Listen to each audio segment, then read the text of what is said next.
Here now is a river running very fast. It is so great and swift that there are those who will be afraid, who will try to hang on to the shore.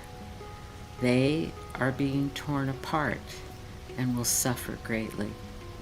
The elders say, let go of the shore, push off from the shore, go to the middle of the river and keep your head above water. Know that the river has its destination. The elders say, see who is there with you and celebrate. At this time in history, we are to take nothing seriously, least of all ourselves. Gather yourselves. Everything we do now must be done in a spirit of celebration, for we are the ones we have been waiting for.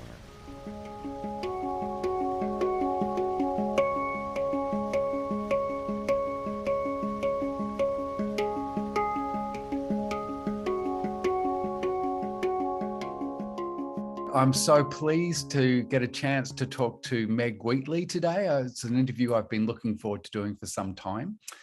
For those that don't know Meg, she's an internationally acclaimed author of 10 books, an expert on leadership and attitudinal change. Her book, Leadership and the New Science, is listed by Xerox Foundation as one of the 10 most important business books of all time.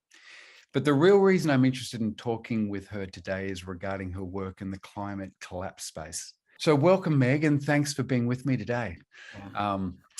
So look, I mean, that is actually one of the reasons that I'm most drawn to you, Meg, is that you're one of the few spiritual teachers, I think, that is coming out and saying collapse is certain. And given that you, in your earlier life, you were so much about upgrading human systems and improving human systems. Right. I am just really interested in your journey. Like, when did you realize these systems would in fact collapse, and what's that journey been like for you?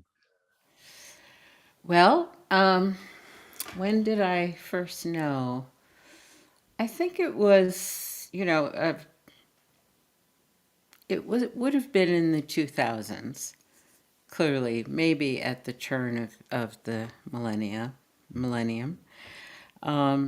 My work, though, in understanding collapse is deeply historical. Mm. And I think that is a critical difference in my perspectives. They're founded on history. They're founded on the pattern of collapse as expressed by major historians actually for over 100 years. But recently, when I wrote Who Do We Choose to Be, it was about tracking where we are on the pattern of collapse as well established and documented in major U.S. civilizations over the length of time of our existence in a civilized way. So, and to that I could add my spiritual training, which is quite deep, and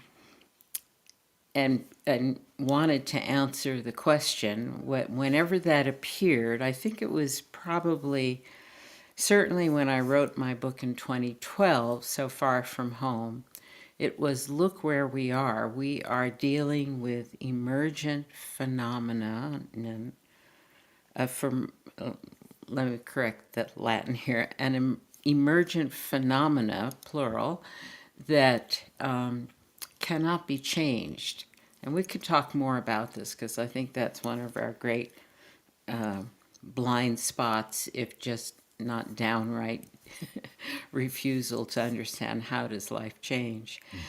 But it was so easy to see where we were against this pattern. And that then led to, well, what are we going to do about it? And that's what we should talk about. Once we understand we are in a time of dying and destruction, who do we choose to be is my question. Yes, and I think that's the critical question. And given that most of the people that will be watching this also understand that collapse is inevitable, it all boils down to that question pretty much straight away. I did want to sort of pass by, there is a question around collapsing systems that I wanted to bring to you Yeah. before we get into how then shall we be, which is this whole question of division. I think one of the things, like there's many things I expect in collapse, but one of the things that I think that has taken me a little bit by surprise for no reason other than I wasn't, You're I don't know surprised. why, but so much division. I mean, division about everything, division about vaccines, division about the importance of what Everything. happened on January the 6th, division about whether collapse is real, division about climate collapse. Any subject seems to have bubbles of truth where people are just adamant and attacking each other and standing up for what they think is right, but so much trouble. So where is that in the collapsing systems that you know about? Yeah. Well, I would love to answer that question from evolutionary biology, but it's always happens that there's so much infighting in a civilization that nobody notices the real enemy at the gates. And for me, the enemy for quite a long time has been climate. Mm. And we're so busy in conflict with one another, which here's where I go evolutionary biology and neurophysiology. When we are under threat as a human species, we retreat into the lower animal brain regions where we are only focused on survival. So it's all about self protection. People are fighting for their lives with these conflicts around vaccines or what's the truth about anything. It's not motivated by rational behavior, it's motivated by survival needs. And so, to behave sanely and to behave with consciousness requires a real commitment to move from a place of fear and threat into a place of understanding. We have the capacities as humans, but it takes great dedication, discipline, and work to move just into the frontal lobes, to move into our human natures, which then answers the question, who do I choose to be? Because as long as we're under threat, this is what you will see. And I do think I've renamed this the age of threat. Yes. Yeah. So, because everything is threatening, there's no stability anywhere. So it takes work to really want to be a human being. Well, I first met you actually via a CD when you were Right. co-teaching Fully Alive with Pem Chodron. And one of the things you talked about was the Chinese symbol for patience, which I just And really perseverance. And perseverance. perseverance. Yes, which I loved, which was the knife hanging over a heart. A And human heart. That's yes, right. and that seems such the symbol for the times, doesn't it? Well, it is, and it's then how do we respond to threat, which is the knife, feeling always at risk. Mm. And it cuts open our hearts. I've spent a lot of time giving various interpretations as a Chinese character. It's filled with potential meanings. And one is we're always at risk.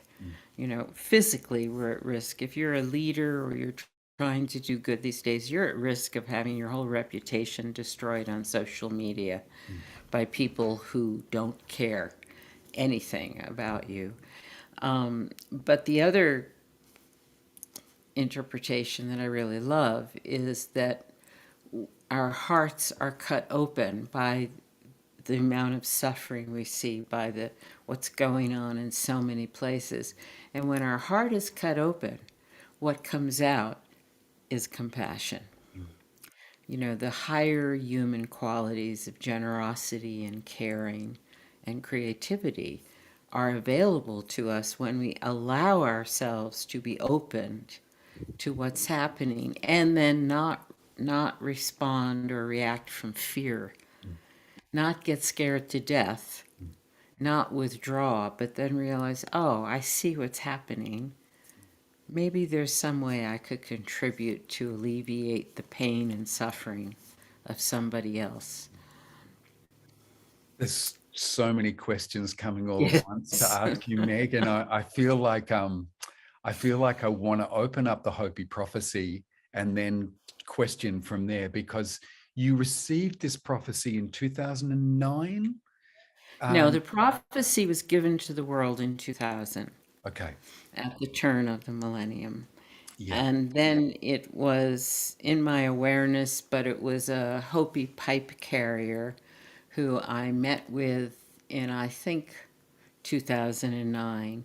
And I asked her, she's English American, but she's a pipe carrier. She has the greatest honor from the Hopi people. She's now gone, but Ann Dozier was her name. Um, and I said, what are the elders saying to you? She said, they're telling us to pay attention to the prophecy, to the river. Okay. And Yeah. do you think we could just speak that prophecy so that we've got it all? Sure. Yeah. I think I can remember it all. Here now is a river running very fast. It is so great and swift that there are those who will be afraid, who will try to hang on to the shore.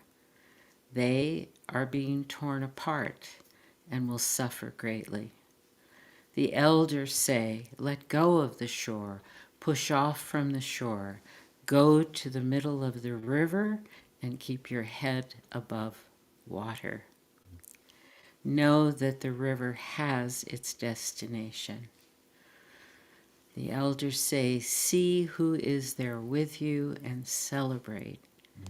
At this time in history, we are to take nothing seriously, least of all ourselves.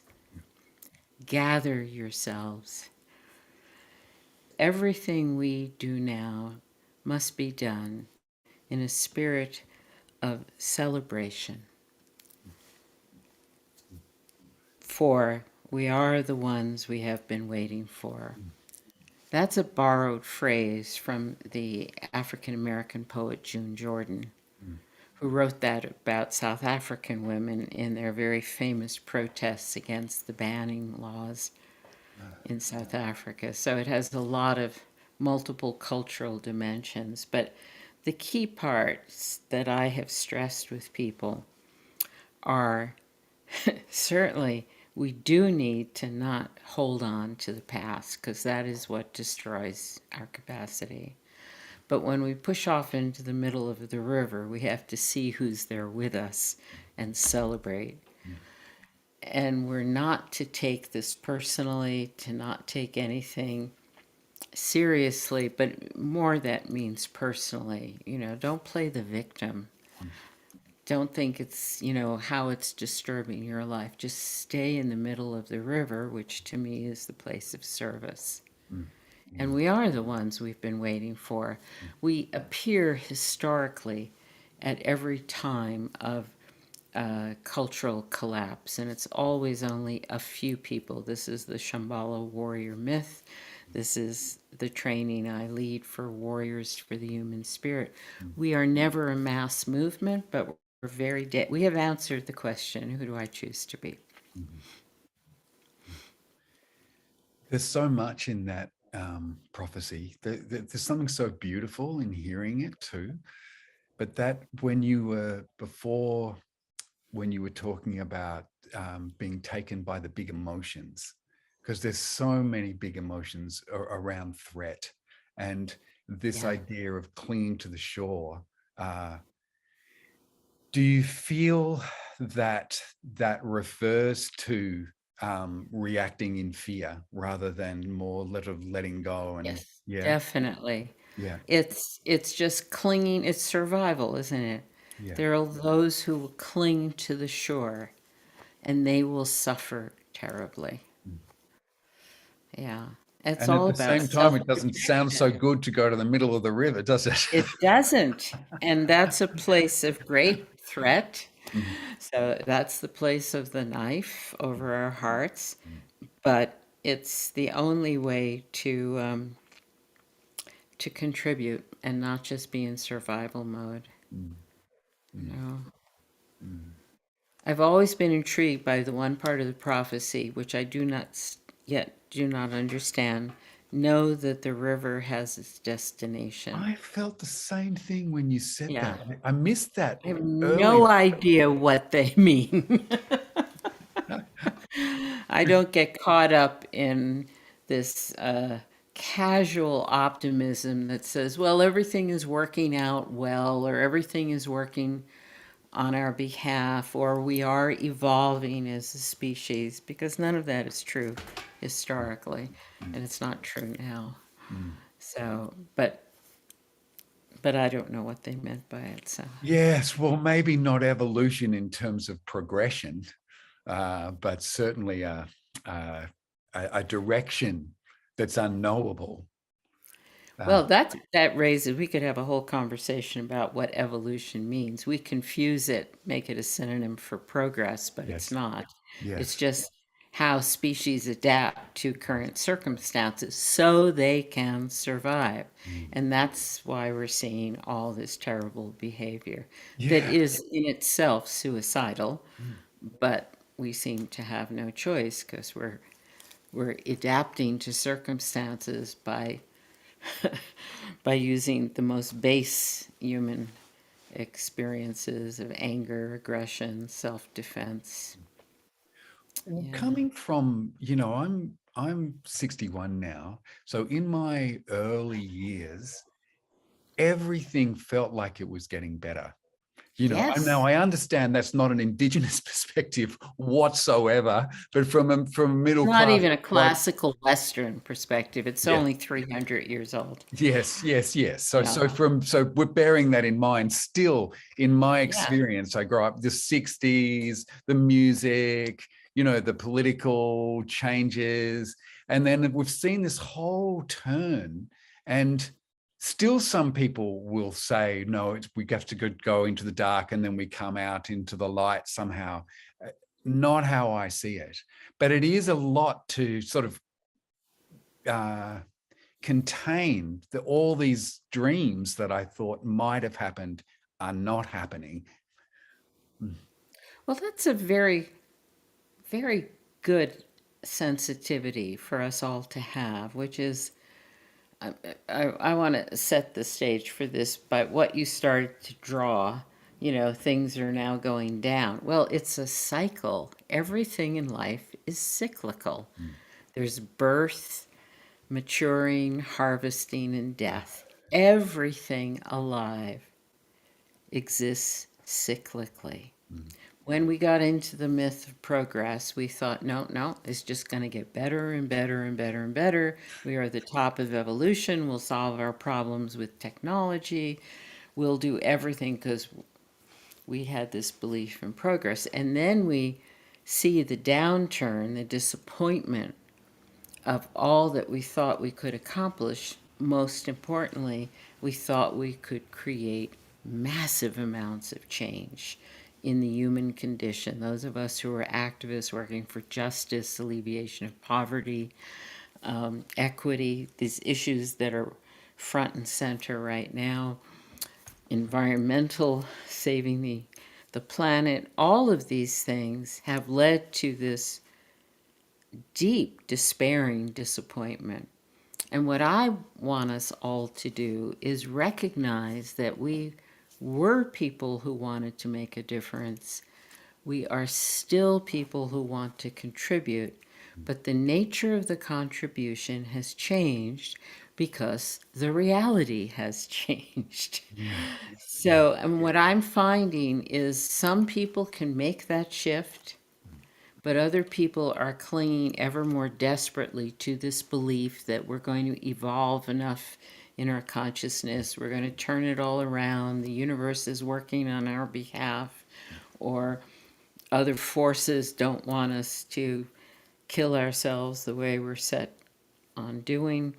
And so some of us are still clinging to the myth of progress and just bringing in unknown outside factors that will save us.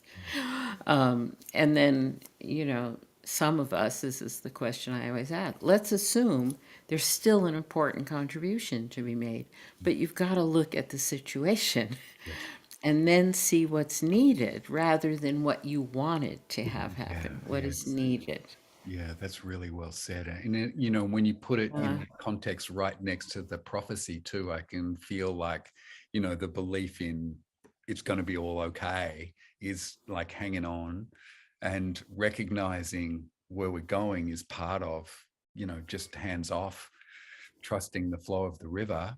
And then, you know, when you come to that, it's like, well, what to do? And I think I mean, there's a whole series of questions here, but one of the things that most interrupts my flow, and if it interrupts my flow, then I'm probably speaking for many here, yeah. it's fear.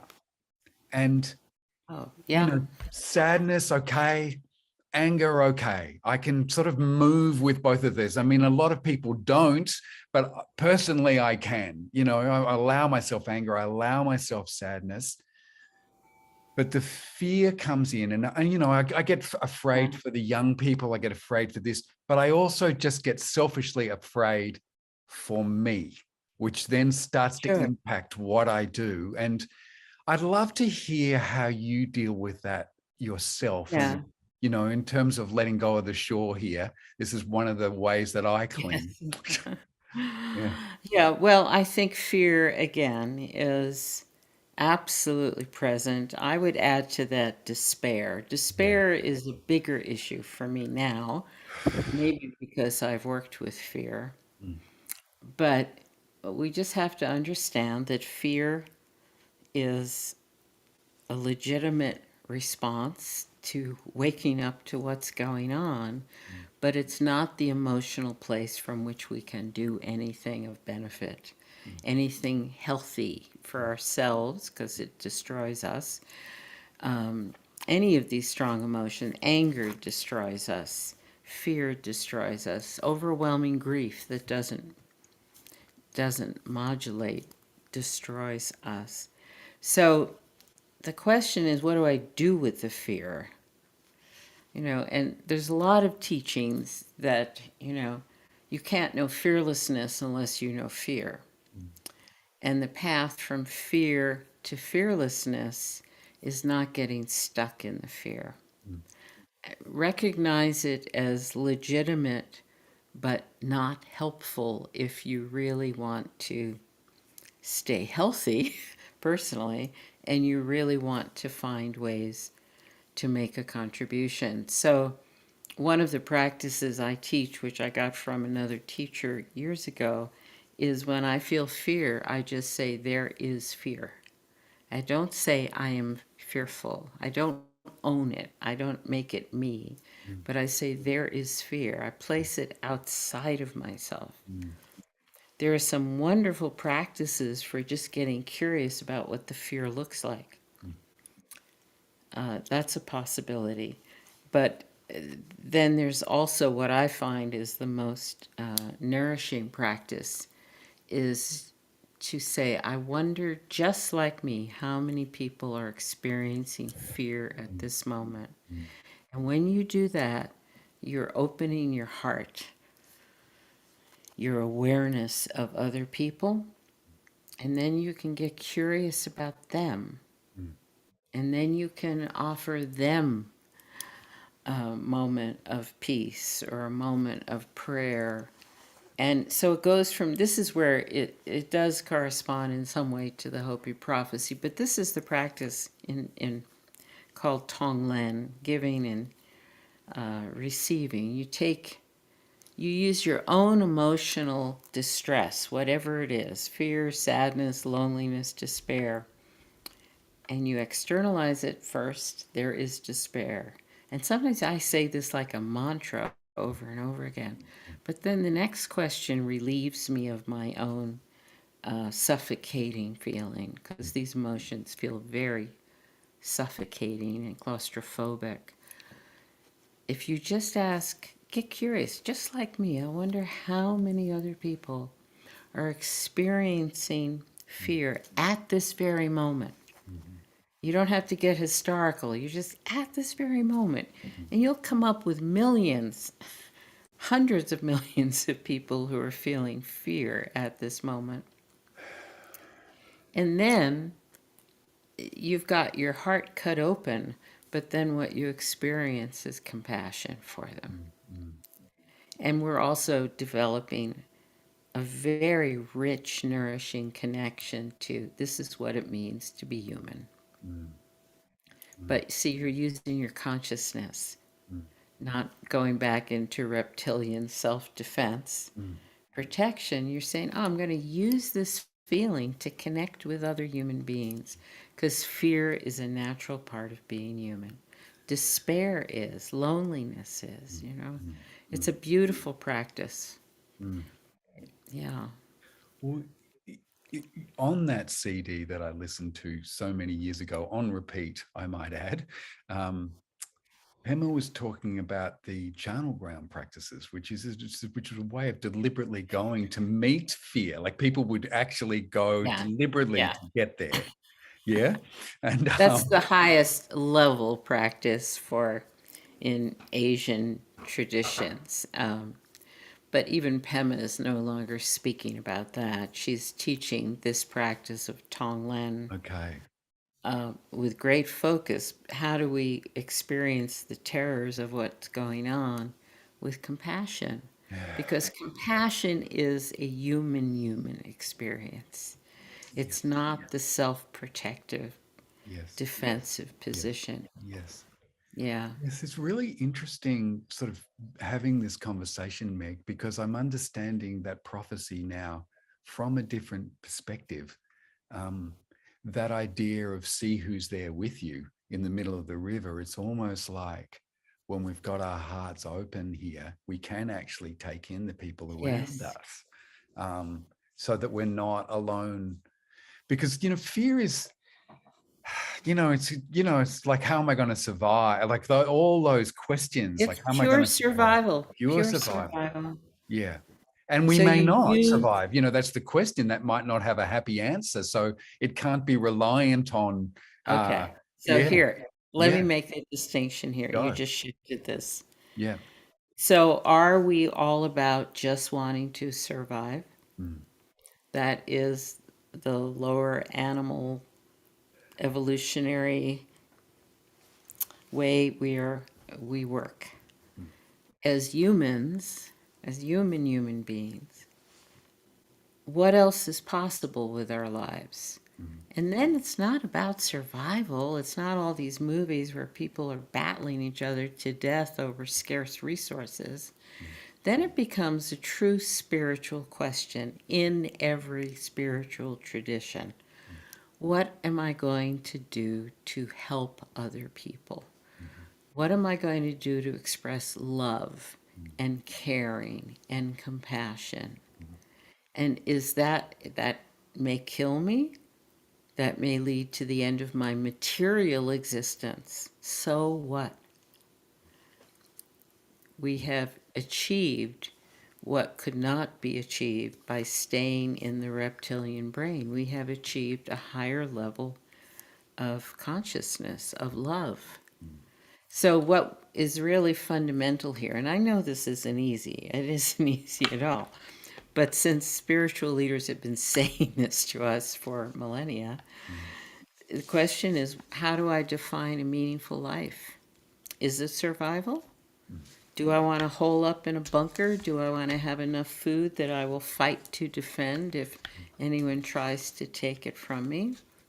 Or do I want to, go out offering something? Like we see all the war stories, all the people who sacrifice their own lives. And it's very difficult to talk about sacrifice in this culture yeah. because we are so damn entitled, Oh my God. right? Mm, But if you go back, I mean, that's our prison, that yes. we think meaningful lives is we do well individually on these criteria of success and money and health, even.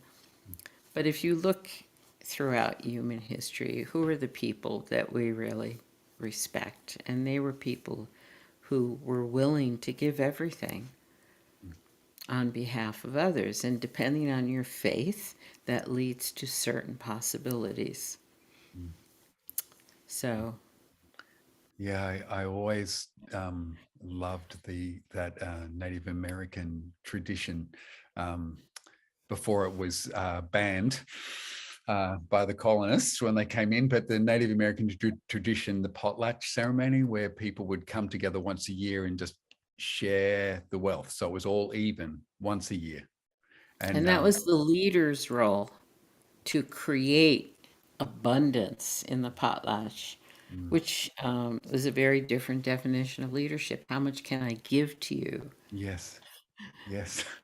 Yeah, that's Yeah, about as different as it can be. It's incredible. that's You know, right. you people say, "Oh, well, why is this civilization going to collapse?" It's not hard to see, is it?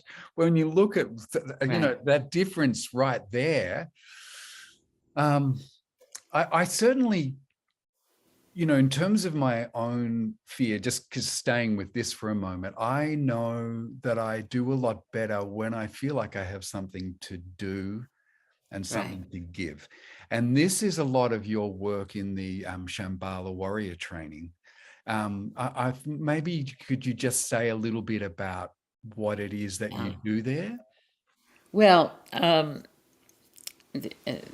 there's a lot on my website uh, to describe what the essence of warrior training is.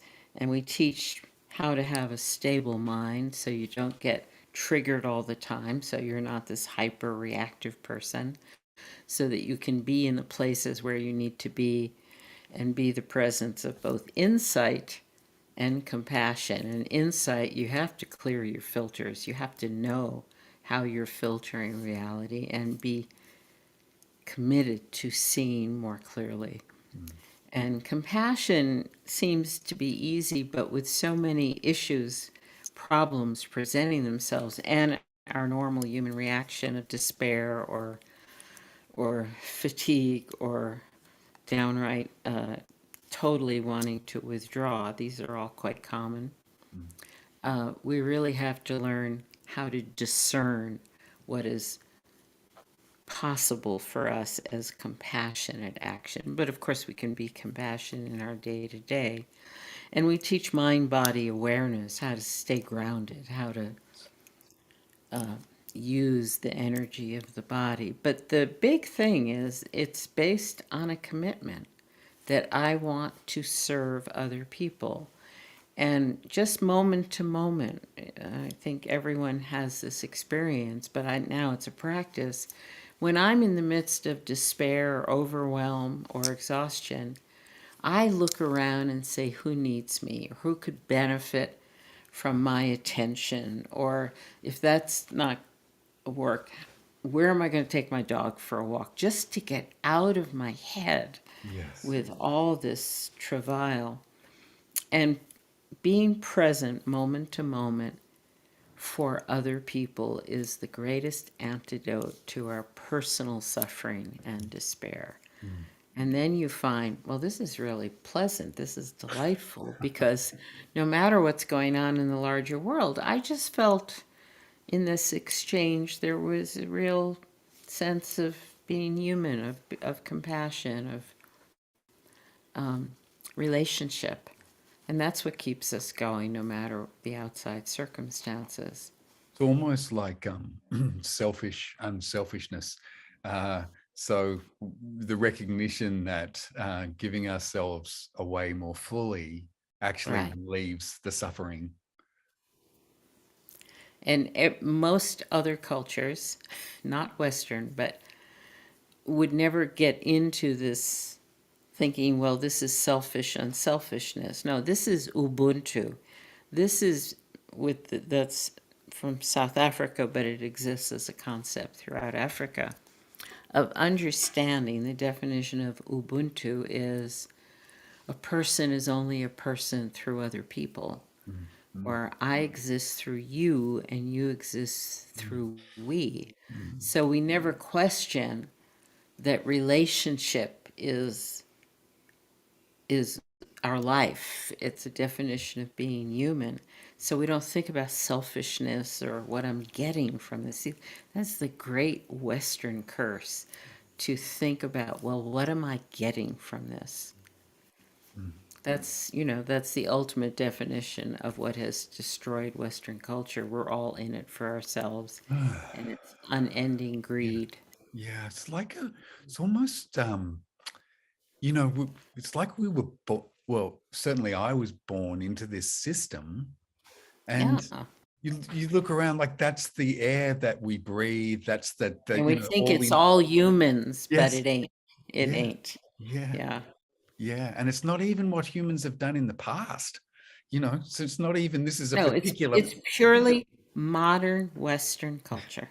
yeah, And it's a great prison. And now, as we have to deal with all of the consequences and climate catastrophes and climate failures and a collapsing set of systems that will lead to great hardship and suffering, we have to understand, we have to personally choose to break out of this yes, set of cultural beliefs and understand there is great delight, even joy, in being present for another person or being focused on how can I serve this situation right now.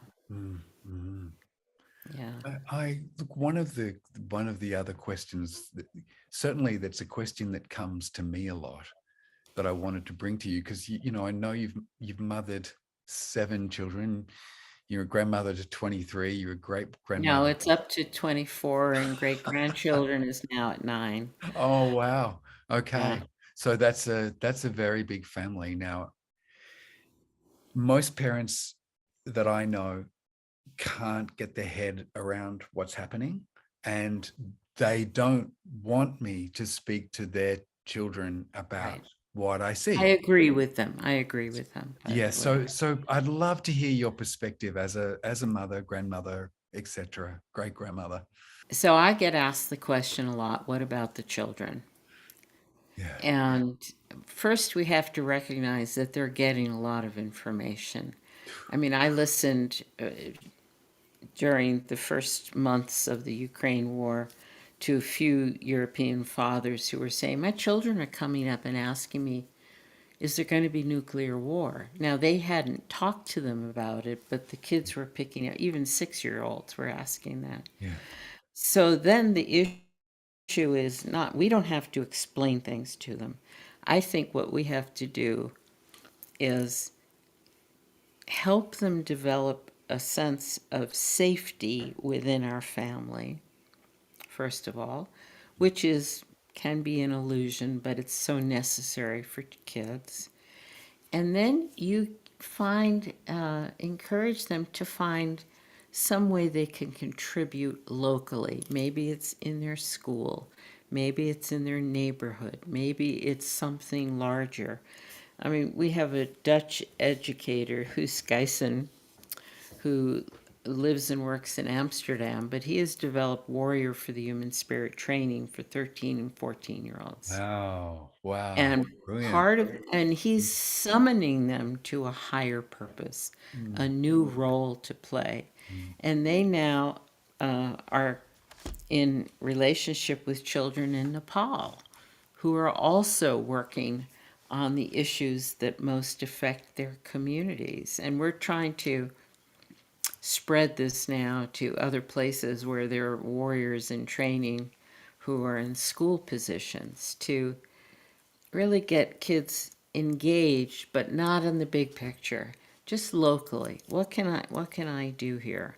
mm, Because none of us can address the situation at the level it needed to be addressed, and now it is too late. mm, So the question is, find meaningful work that's relating, serving, helping somebody in your neighborhood, some group in your neighborhood, um, and that is meaningful for kids. And yet, I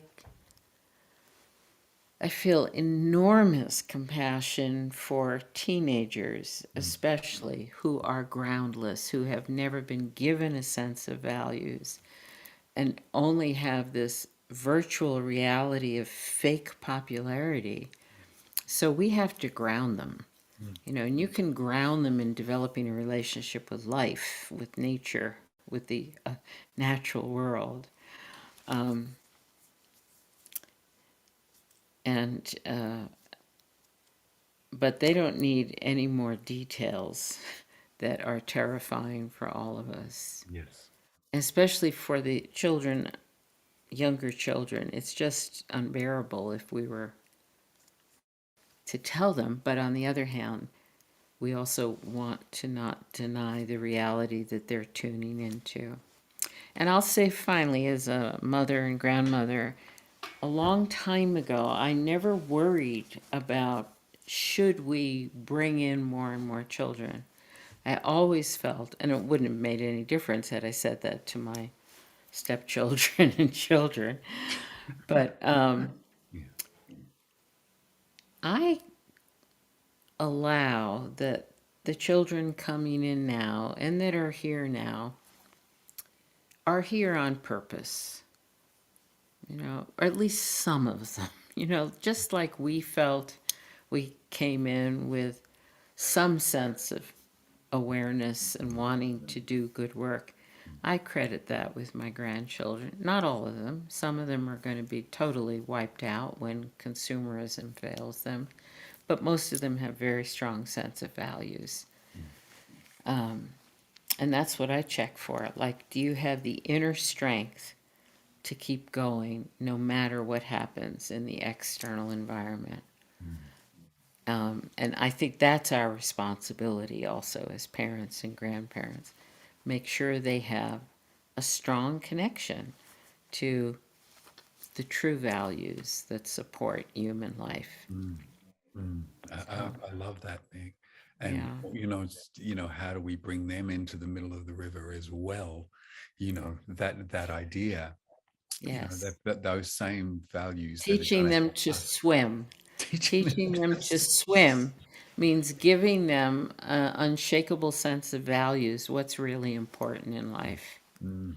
And to do that, we're going up against this incredibly powerful culture of materialism and popularity and virtual reality. So it's an increasingly difficult job. Oh my, and the virtual reality world just keeps growing exponentially. It's almost, Yes. or sometimes I feel like with the teenagers that they've already left this reality.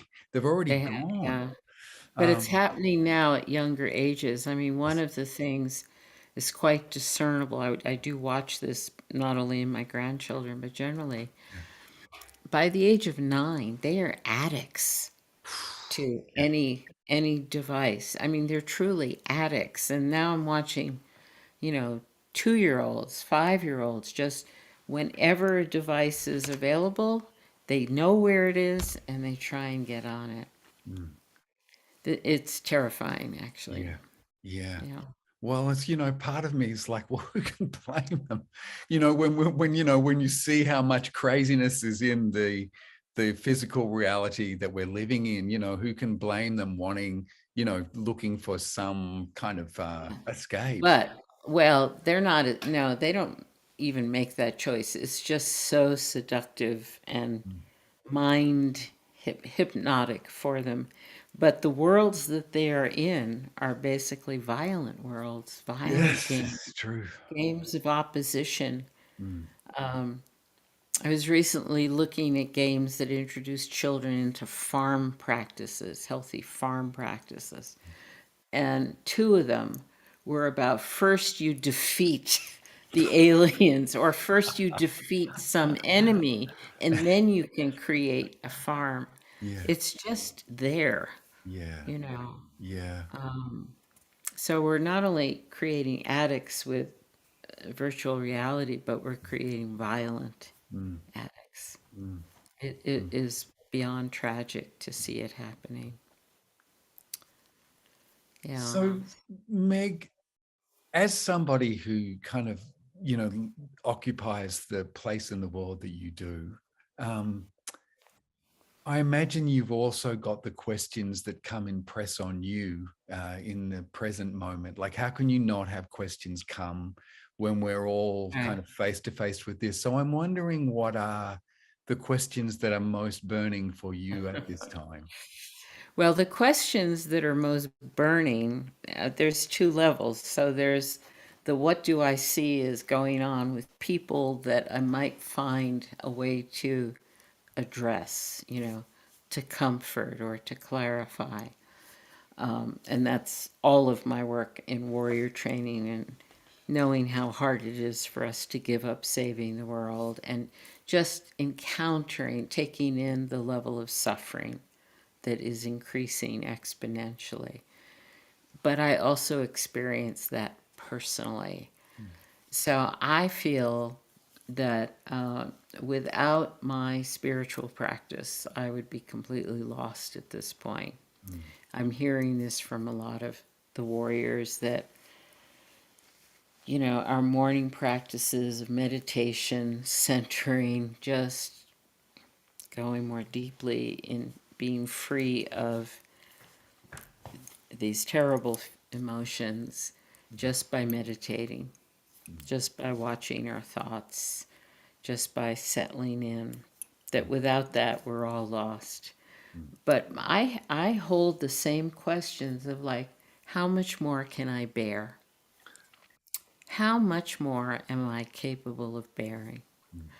And that's been in question in warriors among warrior community. How can I hold all of this? And for me, that's a constant challenge because the intensity of events and focused on human suffering caused by all these terrible forces of greed and self-preservation and everything that's going on. I have to answer that question on a very regular basis. I also answer the question of what's the point? I mean, we know it's all ending, so what's the Yes. point of doing anything? Mm. That I have an answer for, but it takes working back to it. I mean, Yeah. it's an exercise Yeah. of, well, I'm not going to stay in despair. I'm not afraid of my despair any longer. That's a big deal for me. Mm. I know it will pass. I sometimes describe myself now as I am a theater repertoire company. I have several versions of me that appear in a single day, you know? So the Meg who's in despair is one character. The Meg who loves this kind of exchange is another character.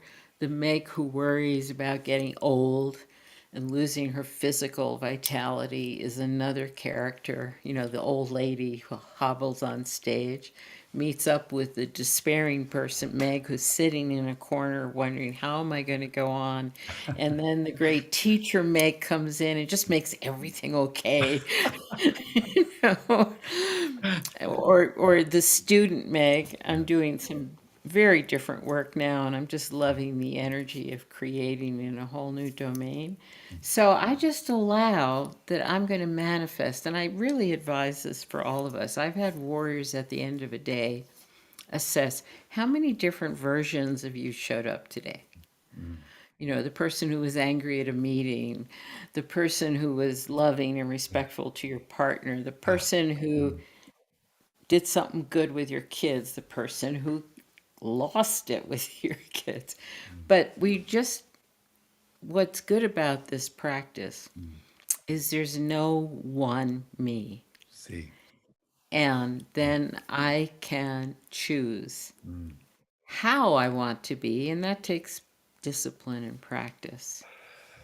Um, and also, as I just said rather casually, I am no longer afraid of despairing Mick. Mm. I know she's playing her part, and then another actor will come in and say, well, let's just get to work. Let's work on this today, and then everything is fine. So we have to take ourselves very lightly. This is definitely from the prophecy, not taking ourselves personally, because the moment we do, it goes on to say, our spiritual growth and development come to an end. And what if we saw this whole test, challenge, awfulness as just a way to awaken our fully spiritual natures as human beings, our creativity, our caring, our kindness, our compassion, our wisdom, not located in success or failure or making good change or seeing that good change didn't happen, but just being fully awake, you know? I And love we'd that. stop bitching so much about our current states. Yeah, I really So, love that. I'm just thinking, into a quite recent past, those Uvalde shootings and the Buffalo shootings, and how there's this sort of wave of despair and powerlessness and frustration that kind of yes, sweeps out. Certainly, I mean, I'm in Australia, we felt it too. It's like yeah, this kind of global community. But I love what you're saying in terms of, well, my despairing, frustrated, powerless, whatever that aspect of me will be present for a little bit of time when that news comes, and when yeah, when there's no changes in the gun laws, because there never will be. When right, I hear that, I feel that, and okay, that will have its time, and then back we go. And I like that sense yeah. of flowing between different selves, because you can't not have those feelings. It's just insane. That's right. Yeah. That's absolutely right. If you're going to stay awake in this world, you're going to have terrible, terrible feelings. Yes. And powerlessness, I think for many of us, myself included, is a new feeling. Yes. I don't like it at all. And yet, I use it now in this practice of Tonglen to really tune in to the billions of people who have felt powerless their whole lives. Mm. All that does is awaken more compassion for them. I know it's only getting worse. So it's such a tightrope we're on here that, you can feel more compassion for the suffering, but you can't solve the suffering. Yes. Yes. What a terrible place to be, but it's a well occupied tightrope throughout human experience. Yeah. We Yes. just thought we could do more, and we can't. We thought we could change things at a level which we can't. So it all comes down, for me, very personal, local work. I use the quote from President Teddy Roosevelt, do what you can, where you are, with what you have. Mm. Mm. And that gives us good work. Mm. Mm. And then we just hold the grief of this time. Mm. It's unimaginable grief, really. Mm. Mm. Um, but we do what we can where we are with what we have. Yeah, look, thank you so much, Meg. Oh, you're welcome. I really do. So I'm so touched by what you've shared. And I think one of the things that I feel is sometimes when collapse awareness, when people are holding collapse awareness, they lose a sensitivity to the grief and all of those things that Yeah. you've mentioned. And I don't. And I'm sure that there's many that don't. And so just hearing you speak about that was just such a sort of Yeah. a balm for me. So appreciated, and so appreciate your work. And I'm going to put some links down underneath this to where Yes, people can. please. So do the warrior training you lead, just to put this out there, like, is that a yearly thing? Like, what happens No, if people want to come in? we're finishing up this weekend with our current crop. We did 5 months of training, but it's very uncertain to me how it's going to next manifest Okay. or in what form. Although people can go to my website and check out the Warrior Songline, because that is a complete introduction to the whole but the journey of becoming a warrior for the human spirit. Mm. And it's very beautiful work. It's very evocative Mm. as well as descriptive. And so, and also I would attract attention to a tab at the top of my homepage website, which simply says current thinking. Current thinking. Yes. And Yeah. that has podcasts, webcasts, Yeah. and one or two articles there also. Yeah. Yeah. Yes. Well, But you know, it's what we do with our grief that, I mean, so many people are now focused on grief, sharing their grief, experiencing the fullness of their grief. But then I wonder, so what are you going to do with it now? yes. See. So for me, the conversion or the next step that's missing in too many self help approaches is, how am I going to serve? Yeah. How am I going to serve? Yeah. And that's the question, where we find satisfaction and even joy in those moments. So, Mm. Yes. Look, so much to consider, and thank you for your work. I hope we get to speak again, Meg. I've just really enjoyed this. Mm. well, thank you. All you have to do is contact me when the time feels right. Great. Great. But thank Okay. you for very good exploration together. Yeah. Yeah. Yeah. Really touched, Meg. Thank you. Yeah. Okay. Bye bye. Ciao.